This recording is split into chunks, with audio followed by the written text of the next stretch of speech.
Hi, Thompson friends. I miss you so, so much. I'm going to read this book, and I want to dedicate this to David and his sister Beverly. And I hope, David, you show this to your sister. The Bee Tree by Patricia Polcaco.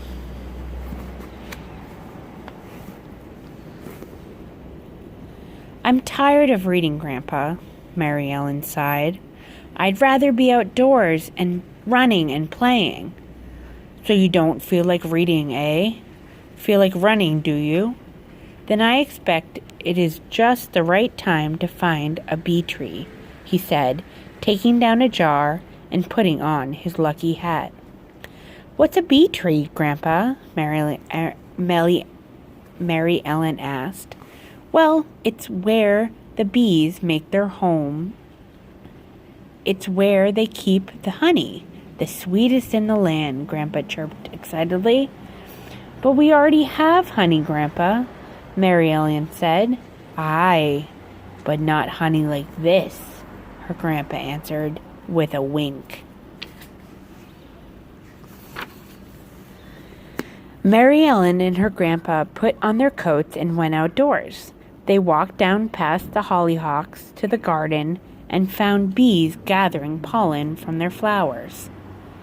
Her grandpa carefully trapped them in a glass jar, making sure not to hurt them. When he was sure that he had enough, he smiled and leaned close to Mary Ellen. They'll take the pollen back to the hive to make it into honey, and we'll be right behind them. Then he slowly loosened the lid and let one single bee escape. It stayed on the mouth of the jar for a moment, flew straight up, and then buzzed towards the cornfield. Quick! Now! Run! Grandpa called, but as he began to taste the bee,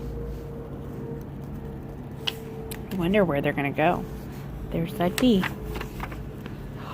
Just then, Mrs. Govlock from down the creek was walking by baby Sylvester in his carriage.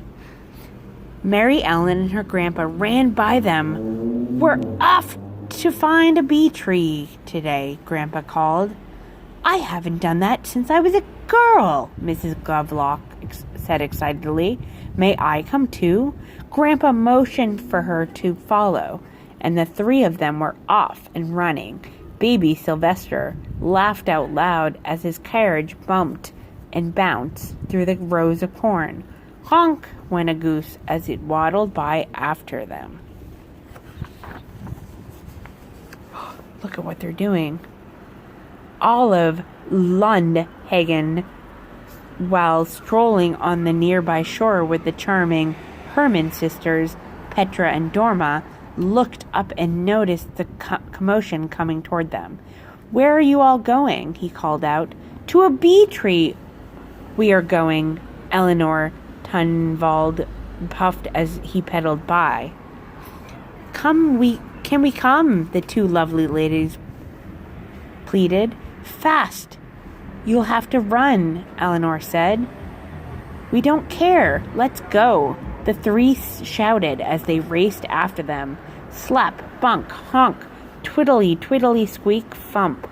They all went on as they sped down the road.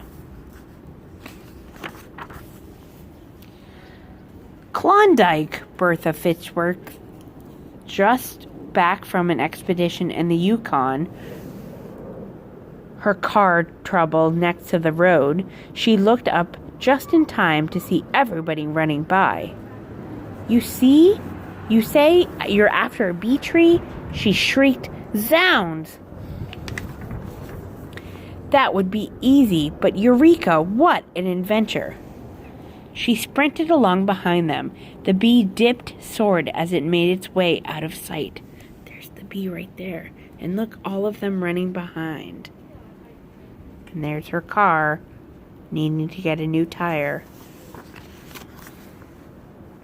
But Grandpa carefully let out another, and the chase was on again. The noisy, merry bunch galloped up over Bird Talk Fellow Ridge, only to run smack dab into Fiducia Longdrop. Herd of goats. Look at all those goats.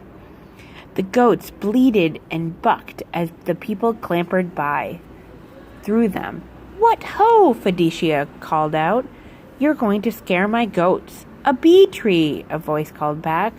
With that, Fiducia tooted his flute, and he and his flock joined in the chase. "Bounding Billies, this will be great," he said on a dead run. There he is. So excited to join them. 3 traveling musicians looked up just in time to see a thundering stampede of goats. Buggies, people, and bikes come straight for them. "Why are they all running, Pa?" one of the boys asked their father.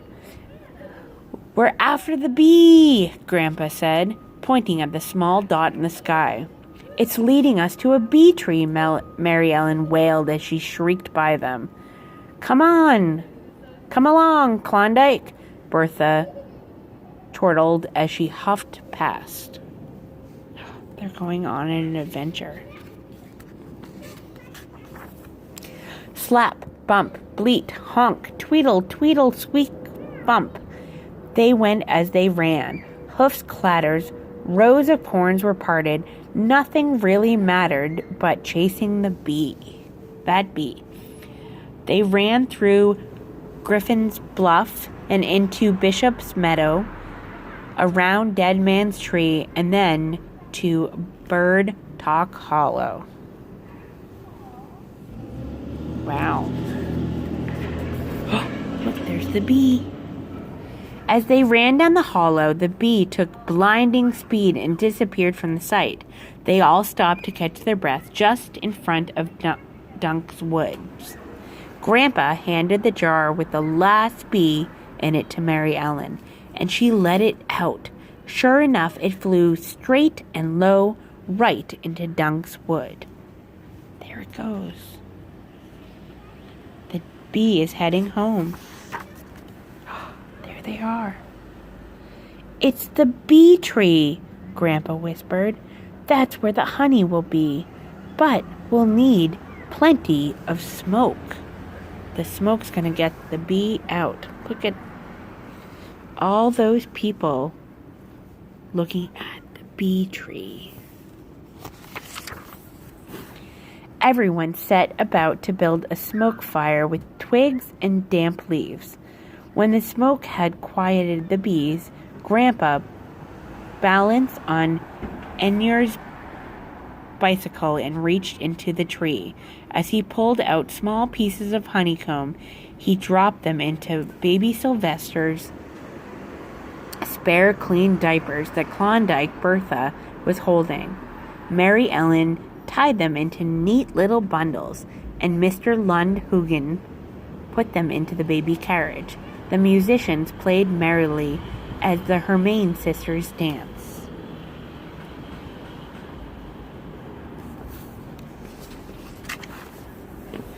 Grandpa invited everyone back to the house for baking powder biscuits, fresh brewed tea, and of course, the honey. There was music, dancing, tall tales, and raucous laughing as they all buzzed about the sweet adventure of the day. What an adventure they had. Grandpa took Mary Ellen inside away from the crowd. "Now, child, I am going to show you what my father showed me and his father before him, he said quietly. He spooned the honey over the cover of one of his books. "Taste," he said, almost in a whisper. Mary Ellen savored the honey on her book. "There is such sweetness inside of that book, too," he said thoughtfully. "Such things, adventure, knowledge, and wisdom. But these things do not come easily.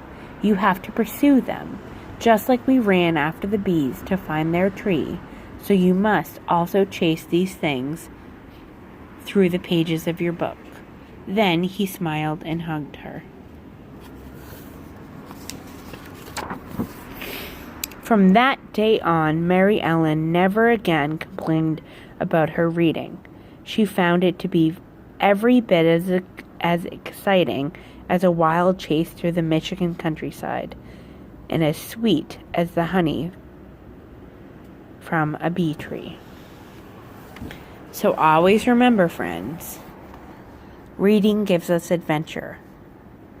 And to David and Beverly, keep growing those brains and keep reading. I love you all, my Thompson friends, and miss you greatly. Love, Miss Barclay.